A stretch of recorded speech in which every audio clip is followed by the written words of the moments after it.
Chance পাইলেই সফলতা। হ্যাঁ, দেখতে পাচ্ছি তো আমরা চান্স পাইলে সফলতা না।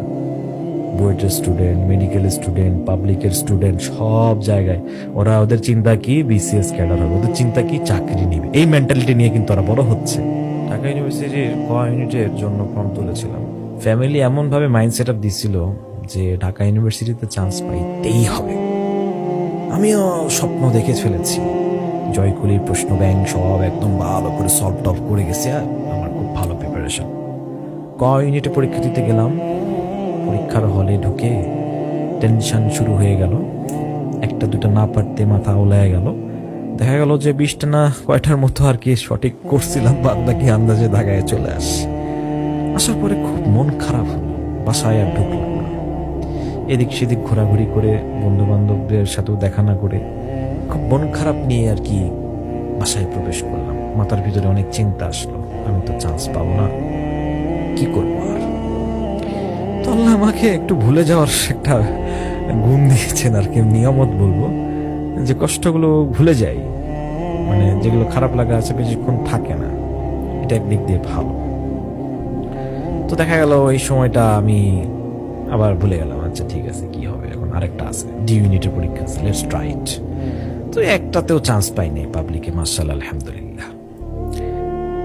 আমি এটাকে ডিমোটিভেট করছি না, আমি তাদেরকে বলছি যারা অ্যাডমিশনের জন্য প্রিপারেশন নিয়েছেন, আপনাদের পিতামাতাদের অনেক আগ্রহের কারণে, নিজেদের আগ্রহের কারণে মনে করেছেন যারা ঢাকা ইউনিভার্সিটি, ঢাবিতে যারা পড়ে, বুয়েটে যারা পড়ে, মেডিকেলে যারা পড়ে, সর্বোপরি পাবলিকে যারা পড়ে, তারা খুব স্মার্ট বা তাদের লাইফ একদম শাইন হয়ে যাবে এক নিমিষের ভিতরে।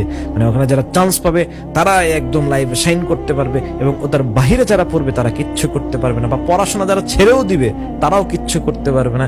এইরকম মেন্টালিটি নিয়ে যারা পরীক্ষা দিয়েছেন এবং কোথাও কোনো চান্স হয় নাই এবং ভাবতেছেন যে এখানেই শেষ, আমি আর সাকসেস হতে পারলাম না, আমি আরেক বছর ড্রপ দেই, আরেক জায়গায় এক্সামিনেশন নেই, অথবা আমার বন্ধু পাইছে আগায় গেল, আমি আর পারলাম না, সমাজে মুখ দেখাবো কিভাবে, বাবা মার কাছে মুখ দেখাবো কিভাবে, এইরকম চিন্তা নিয়ে যে সকল ভাইয়েরা এখনো আছেন এবং এইরকম চিন্তা নিয়ে বিড়ি খাওয়া ধরছেন, গাঁজা খাওয়া ধরতে চাচ্ছেন, এইরকম চিন্তা নিয়ে সুইসাইডের দিকে যাওয়ার চিন্তা ভাবনা করছেন, তাদেরকে বলি এখানে জীবনের শেষ নয়।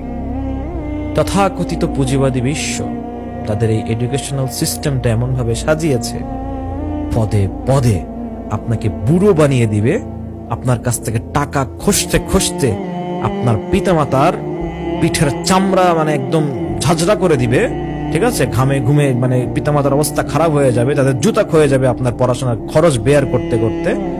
তারপরেও আপনি প্রকৃত শিক্ষিত হতে পারবেন না, প্রকৃত সফলতা আপনার ভিতরে আসবে না।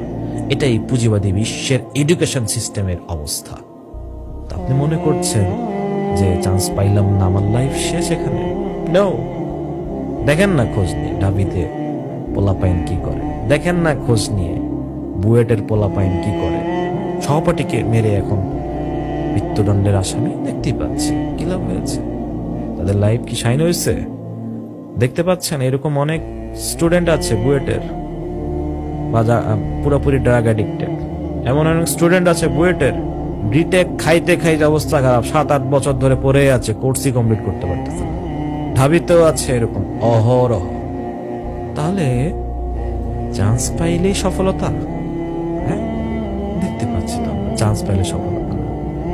বুয়েটের স্টুডেন্ট, মেডিকেল স্টুডেন্ট, পাবলিকের স্টুডেন্ট, সব জায়গায় ওরা ওদের চিন্তা কি বিসিএস ক্যাডার হবে, ওদের চিন্তা কি চাকরি নিবে। এই মেন্টালিটি নিয়ে কিন্তু ওরা বড় হচ্ছে। এবং দেখা যাচ্ছে যে চাকরির ক্ষেত্রে 3000 কোটা, 4000 কোটা, ক্যান্ডিডেট 5 লাখ, 6 লাখ, 7 লাখ, সবাই চাকরি পাবে? বলেন, সমাজ কি দেখায়? যে চাকরি করে সেই ভালো, সেই বড়, তার অনেক স্ট্যাটাস। আর যে ব্যবসা করে কামায় 1 লাখ টাকা মাসে, 2 লাখ টাকা মাসে, তাকে সমাজ গুরুত্ব দিতে চায় না।